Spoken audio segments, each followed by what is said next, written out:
जय हिंद दोस्तों, कैसे हैं आप सब लोग। I hope all are well. दोस्तों, पीपीडीटी प्रैक्टिस जो है जबरदस्त तरीके से करना है। एनडीए के बच्चों के एसएसबी इंटरव्यू स्टार्ट हो गए हैं और बच्चों ने स्क्रीन इन होना स्टार्ट कर दिया है। तो आप भी अगर अपने अटेम्प्ट के लिए जा रहे हैं, पीपीडीटी का प्रैक्टिस बहुत अच्छे से करके जाइए, क्योंकि स्क्रीन इन होना जो है एक बहुत बड़ा कंपटीशन आजकल हो गया है, क्योंकि मैक्सिमम बच्चा जो है एसएसबी इंटरव्यू के लिए प्रिपरेशन करके ही जा रहा है। तो ऐसे में अगर आप पीपीडीटी के दौरान अच्छा परफॉर्म करते हैं तो फिर आपके रिकमेंडेशन के चांसेस जो 100% हो जाते हैं। तो आइए स्टार्ट करते हैं आज का पीपीडीटी का सेशन।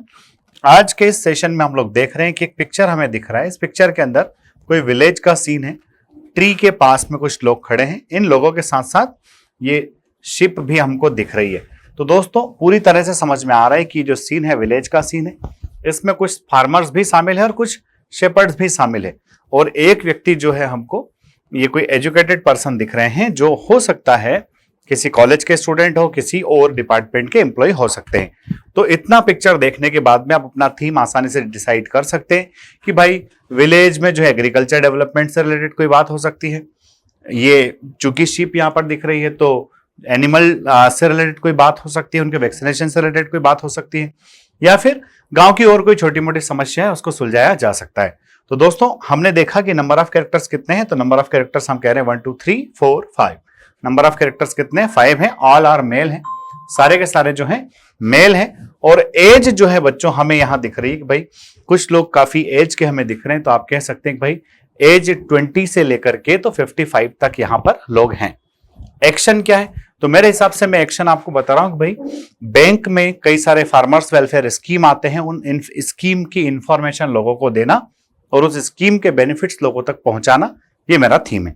आइए देखते हैं हमने क्या लिखा है स्टोरी के अंदर। दोस्तों, ऑन हाई डिमांड, बच्चों की खूब डिमांड थी लास्ट कैंप के बाद में। सर नेक्स्ट कैंप कब आ रहा है? हमको भी अपना असेसमेंट कराना है, हमको भी देखना है कि हम अगर आज असेसमेंट देने जाते हैं तो हमारी स्टेटस क्या है, हम रिकमेंड हो रहे हैं या फिर नहीं हो रहे।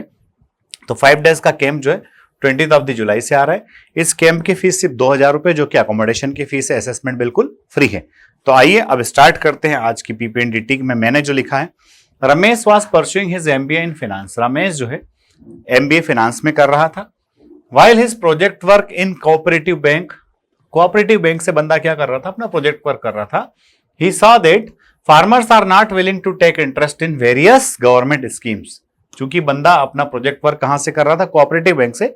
तो उसने कोऑपरेटिव बैंक में काम करते हुए देखा कि फार्मर्स जो है गवर्नमेंट की डिफरेंट स्कीम्स का बेनिफिट लेते ही नहीं है, ले नहीं पाते हैं। ठीक है, तो उसने क्या किया? So he decided to go and meet the villagers personally. इसलिए उसने तय किया कि भाई मैं जाता हूं गांव में, मैं लोगों से मिलता हूं कि आखिर क्या बात है। या तो उनको पता नहीं है या फिर वो हेजिटेंट है, तो वो पर्सनली वहां मिलने के लिए जाता है। To spread the information about these beneficiary schemes. इन सारी बेनिफिशियरी स्कीम्स को वो लोगों के पास तक पहुंचाना चाहता है, इसलिए वो गांव जाने का तय कर लेता है। ठीक है, फॉर फार्मर्स वेलफेयर, ताकि किसानों का क्या हो सके? भला हो सके। He contacted some villagers and decided the day for meeting. Village के कुछ फार्मर्स ऐसे थे जो उस बैंक से ऑलरेडी लेन देन करते थे, इसलिए उन फार्मर्स से बातचीत करता है। कहते हैं कि भाई मैं उस दिन आ रहा हूं, आप बाकी गांव वालों को भी इकट्ठा कर लेना, मैं उनसे बातचीत करना चाहता हूं, करूंगा। ठीक है, तो वो डिसाइड करता है विलेजर्स के साथ में भाई किस दिन आना है मीटिंग के लिए। On decided day he went the village. जो डेट तय किया था उस दिन वो विलेज पहुंच जाता है। Give details of different schemes. गांव वालों को इकट्ठा करता है। जो लोग जहां जहां जिस जिस तरह से मिलते हैं, कुछ बैठ के मिलते हैं, कुछ खड़े खड़े मिलते हैं, तो जो लोग मिलते हैं उनको वेरियस स्कीम्स के बारे में वो बताता है और इन स्कीम्स के बेनिफिट से भी लोगों को अवेयर करता है। ऑल्सो डिस्ट्रीब्यूट पॉम्पलेट्स, और साथ ही कुछ पॉम्पलेट्स जो होते हैं उन बेनिफिशियरी स्कीम से रिलेटेड, वो सारे पॉम्पलेट्स भी वो लोगों को दे देता है। Villagers ask their doubts. चूंकि गांव वालों के मन में बहुत सारी शंकाएं थी, बहुत सारे क्वेश्चंस थे, तो विलेजर्स जो हैं अपने सारे डाउट्स उससे पूछते हैं कि क्या होगा। क्योंकि जनरली क्या होता है, कई बार विलेजर्स को डर लगता है कि ऐसा तो नहीं है कि इतनी अच्छी स्कीम है, इस स्कीम के अंदर के ऐसा तो नहीं कि हमारी जमीन चली जाए, या फिर और भी कई सारे टेंशंस होते हैं। तो they ask so many doubts and got benefits of the schemes. और चूंकि जब उनके डाउट्स क्लियर हो गए, वो विलिंग हो गए, एग्री हो गए उन स्कीम्स का लाभ लेने के लिए, तो फिर वो वहां पहुंचते हैं और उन स्कीम्स का लाभ बहुत सारे फार्मर्स या विलेजर्स लेते हैं। तो दोस्तों, इस तरह का जब पिक्चर आता है, आप पिक्चर में जो लोग शामिल है उनको ध्यान से देखिए, सेंटर कैरेक्टर को ध्यान से देखिए, साथ में बैकग्राउंड को फोकस करके अगर आप अपनी स्टोरी लिखेंगे तो डेफिनेटली आपके स्क्रीन इन होने के चांसेस बहुत ज्यादा है। अगर ये वीडियो अच्छा लगा है तो इसको लाइक शेयर सब्सक्राइब करना ना भूलें।